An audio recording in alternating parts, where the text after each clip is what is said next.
Hello friends, welcome to my channel Joy Technicals and News. আজি আপোনালোকে এই ভিডিওটিত মই কিছুমান আপোনালোকৰ যি কমেন্ট সেই কমেন্ট বিলাকৰ উত্তৰ দিবৰ বাবে এই ভিডিওটো মই প্ৰস্তুত কৰিছো যেহেতু আপোনালোকে মোক বহুত কেটা প্ৰশ্ন কৰিছিল বিশেষকৈ সমৰ্থ এডমিশনৰ ওপৰত আৰু তাৰ ওপৰতে আপোনালোকক এই ভিডিওটো মই প্ৰস্তুত কৰিছো সকলোকে প্ৰথমতে আপোনালোকে মোক সুধিছিল যে কিছু সকলে মোক এনেকৈ কৈছিল যে যদিহে ৰেজিষ্ট্ৰেচনৰ যি পাছৱৰ্ড হেতু পাহৰি যোৱা হয় আৰু সাধাৰণতে যদি বহুতে হয়তো পাহৰি গৈছে So hey password to asolte kenekoi notunke apnaloke lobo paribo ba apnaloke notunke password ta dibo paribo hetur bikhoye apnaloke mo khurisil gotike hei prokriya tu prothomote apnaloke jabo lagibo apnalokor Samarth portalor ji official portal to ase tate jot apnaloke registration korisil ba register korisil tat joar loge loge apnaloke pabo tolot jodi ahe tete hale nichchoy register button to click nokoribo apnaloke login ot gusi jabo aru login ot jodi jay tete hale apnaloke dekhibo tolot je forgot password buli eta option apnaloke dekhibo So forgot password আপোনালোকে ইয়াত দেখিছে click কৰাৰ লগে লগে আপোনালোকে ইয়াত আহিছে registered email অৰ্থাৎ আপোনালোকে যেতিয়া ৰেজিষ্টাৰ কৰিছিলে তেতিয়া আপোনালোকে এটা ইমেইল আইডি দিছিল আৰু সেই ইমেইল আইডিটো দিব তলত যেটো নাম্বাৰ বা তলত যেটো ক্যাপচা আপোনালোকৰ লিখা আছে হেতু দি দিব আৰু তাৰপিছত সেন্ড কৰি দিব সেন্ড কৰাৰ লগে লগে আপোনালোকৰ যি ইমেইল আইডি আছে তাত এটা সাধাৰণতে নাম্বাৰ যাব আৰু এই পেজটোত অটোমেটিক্যালি তাত নাম্বাৰটো যেতিয়া যাব ওপৰতে আপোনালোক তিনটা অপচন দিব এটা হৈছে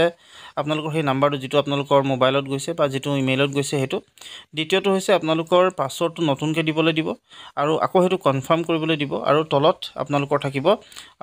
এই যেটো তলত ক্যাপচা এটা সেই ক্যাপচাটো থাকিব আৰু হেতু আপোনালোকে ওকে কৰাৰ লগে লগে আপোনালোকৰ যেটো পাছৱৰ্ড হেতু আপোনালোকে নতুনকে দিব পাৰিব সো এটো হৈছে আপোনালোকৰ প্ৰথম স্টেপস বা আপোনালোকৰ যেটো পাছৱৰ্ড যদি পাহৰি যায় হেতু কৰিব পাৰে দ্বিতীয় আপোনালোকৰ প্ৰশ্নটো আছিল যে যদি আপোনালোকৰ যি সাবজেক্ট অৰ্থাৎ টোটাল আপোনালোকে হায়াৰ সেকেন্ডাৰী যেতিয়া আসলতে মাৰ্কস ভৰাই যেটো আসলতে এন্ট্ৰি কৰে মাৰ্কস সেই ক্ষেত্ৰত আপোনালোকে টোটাল 6টা সাবজেক্টৰ মাৰ্কস দিব লাগিব নে 5টা সাবজেক্টৰ সো যেহেতু আপোনালোকৰ যি মাৰ্কস টোটালিং সেই মাৰ্কসটো আসলতে 5টা সাবজেক্টৰে হয় 6 নম্বৰ সাবজেক্টটো বিশেষকৈ 4th সাবজেক্ট হৈ থাকে সো আপোনালোকে যদি ইচ্ছা কৰে 4th সাবজেক্টটো দিব পাৰে ইচ্ছা কৰিলে আপোনালোকে 4th সাবজেক্ট যেটো পাইছে হেতু দি দিব পাৰে আৰু যদি আপোনালোকে ইচ্ছা নকৰে তেতিয়া হলে আপোনালোকে 5টা সাবজেক্টটো দিব পাৰে হেতু আপোনালোকে হয়তো কোনো ধৰণৰ অসুবিধা হয়তো সৃষ্টি নকৰিব ইয়াত সাধাৰণতে আপোনালোক দিবৰ কাৰণে 6টা সাবজেক্টটো দিয়ে সো আপোনালোকে পৰাপক্ষত পাৰিলে 6টা দি দিব আৰু কিছুসকলে কৈছিল যে যেতিয়া 6টা সাবজেক্ট ভৰাই আপোনালোকৰ যেটো টোটাল হেতু বেছি হৈ যায় তো যদি টোটাল বেছি হৈ যায় তেতিয়া হলে আপোনালোকে এটা কাম কৰিব চাই লব আপোনালোকৰ কিমান টোটাল আহিছে টোটালটো যদি বেছি হয় তেতিয়া হলে আপোনালোকে 5টা সাবজেক্টে এন্টাৰ কৰিব আৰু কিছু সকলে এটা প্ৰশ্ন সুধিছিল যে সাধাৰণতে আপোনালোকৰ যি সকলৰ গ্ৰেস মাৰ্কস আছিল বা আপোনালোকে ধৰক 1 বা 2 গ্ৰেস মাৰ্কস পাইছে আপোনালোকে জানে যে গ্ৰেস মাৰ্কস বিলাক টোটালত প্লাস নহয় সো আপোনালোকৰ যদি গ্ৰেস মাৰ্কস পাইছে তেতিয়া হলে আপোনালোকে যেটো মাৰ্কস অৰিজিনালি পাইছে হেতু দি দিব আৰু হেতু দি কিনে আপোনালোকে আসলতে ইয়াত ফিল আপ কৰিব ইয়াত আসলতে আপোনালোকৰ যেটো মাৰ্কস যেটো টোটাল মাৰ্কস সেই টোটাল মাৰ্কসটো আসলতে গ্ৰেস মাৰ্কসটো সাধাৰণতে কাউন্ট হৈ যাব যদি আপোনালোকে গ্ৰেস মাৰ্কস 1 প্লাস কৰি দিয়ে তেতিয়া হলে বা 2 প্লাস কৰি দিয়ে তেতিয়া হলে গ্ৰেস মাৰ্কসটো যেহেতু কাউন্ট হ'ব আৰু কাউন্ট হৈ টোটালিংটো বাঢ়ি যাব সো এটো কাৰণে আপোনালোকে যিমানটো পাইছে হেতু আপোনালোকে দিব সো বিশেষকৈ আপোনালোকৰ এইটা কমেন্ট আহিছিল আপোনালোকে এখিনি কৈ লব আৰু দ্বিতীয় আপোনালোকৰ আৰু এটা প্ৰশ্ন বহুতে সুধিছিল যে এবাৰ এপ্লাই কৰাৰ পিছত সাধাৰণতে আপোনালোকে হেতুত যদি কিবা চেঞ্জ কৰিব লাগে সাবজেক্ট বা কিবা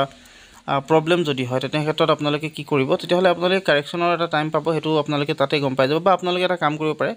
কলেজলৈ যাব আপোনালোকে যিখন কলেজত এডমিশন লম বুলি ভাবিছে তাত গৈ আপোনালোকে কলেজৰ কৰ্তৃপক্ষক সুধিব নিশ্চয় আপোনালোকক তাত তেওঁলোকে অৱগত কৰিব কাৰণ এই ক্ষেত্ৰত আসলতে আপোনালোকে কেনেকৈ এই বস্তুটো নাইকিয়া কৰিব যেহেতু সেই গুটে প্ৰসেছটোৰ ক্ষেত্ৰত আপোনালোকে যদি ডাইৰেক্টলি তাত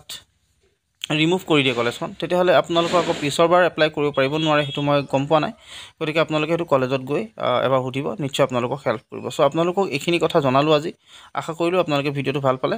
যদি ভাল পালে তেনে প্লিজ লাইক শেয়াৰ সাবস্ক্ৰাইব কৰিব লগতে কাষত থকা যেটো বেল আইকন হেতু প্ৰেছ কৰি ৰাখিব কিবা যদি আৰু থাকে তেতিয়া হলে আপোনালোকে কমেন্ট কৰিব আৰু আপোনালোকৰ যিবিলাক কমেন্ট আহিছে সেইবিলাকক মই নিশ্চয় চাম যিখিনি কমেন্টৰ উত্তৰ সেইখিনি মই আপোনালোকক ভিডিওৰ মাধ্যমেৰে দিবলৈ চেষ্টা কৰিম সো আজিলৈ মানে ধন্যবাদ